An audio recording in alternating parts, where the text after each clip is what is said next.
Hi, I'm Rangareddy Siddhu, consultant physician, fellowship in diabetes medical hospital Nellore. మెయిన్గా ఈరోజు మన డయాబెటీస్ గురించి మాట్లాడుతున్నాం. డయాబెటీస్ మెయిన్గా 2 టైప్స్ ఉంటాయి, అంటే insulin dependent and insulin resistant. మిగతా టైప్స్ అన్నీ ఈ కేటగిరీలోకే వస్తాయి, అంటే జెనెటిక్ మ్యూటేషన్స్ కానీ, ప్రెగ్నెన్సీలో డయాబెటీస్ కానీ, లేకుంటే ప్యాంక్రియాటిక్ డెఫిషియన్సీ డ్యామేజ్ వల్ల వచ్చే డయాబెటీస్ కానీ, అవన్నీ కూడా ఇన్సులిన్ మీద డిపెండెంట్. అంటే ఒకటి మెయిన్గా ఇన్సులిన్ డెఫిషియెంట్ అన్న ఉండాలి, లేకుంటే ఇన్సులిన్కి రెసిస్టెన్స్ అన్న ఉండాలి. సో ఈరోజు మెయిన్గా టైప్ 1 గురించి మాట్లాడుతున్నాం. టైప్ 1 అంటే ఇన్సులిన్ డెఫిషియన్సీ. ఇన్సులిన్ అనేది మన బాడీలో ఒక హార్మోన్ అనమాట. మనం తీసుకున్న ఫుడ్ మొత్తాన్ని మన సెల్స్ అన్ని అబ్జర్వ్ చేసుకోవడానికి కానీ, దానికి మెయిన్గా ఇన్సులిన్ అనే హార్మోన్ అవసరం ఉంటుంది. అది కార్బోహైడ్రేట్స్ కానివ్వండి, మిగతా వాటి ఫంక్షన్ కోసమైనా కానీ.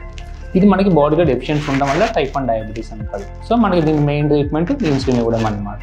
ఈ మెయిన్గా మనకు ఎక్కువగా యంగ్ పేషెంట్స్ కానీ లీన్ పేషెంట్స్కి ఎక్కువ వస్తాయి కాబట్టి దీనికి మనం కంటిన్యూస్గా ఇన్సులిన్ తీసుకోవాలి. కాబట్టి ఇన్సులిన్ పంప్స్ ఉంటాయి. ఈ పంప్స్ మనకు ముందుగా పెట్టుకోవడం వల్ల చాలా అడ్వాంటేజ్ ఉంటాయి.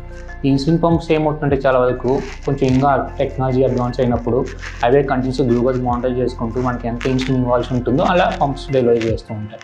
ఇన్సులిన్ పంప్స్ గురించి మనకి ఏమైనా పేషెంట్కి అవసరం వచ్చినప్పుడు వచ్చి మన దగ్గర మీట్ అవుతే వాటి మెకానిజం ఏంటి ఎలా అనేది నేను సజెస్ట్ చేస్తాను. So type 1 diabetic patients compulsory కంప్లీట్గా షుగర్ కంట్రోల్లో పెట్టుకోవాలి, కంటిన్యూస్ ఇన్సులిన్ తీసుకోవాలి.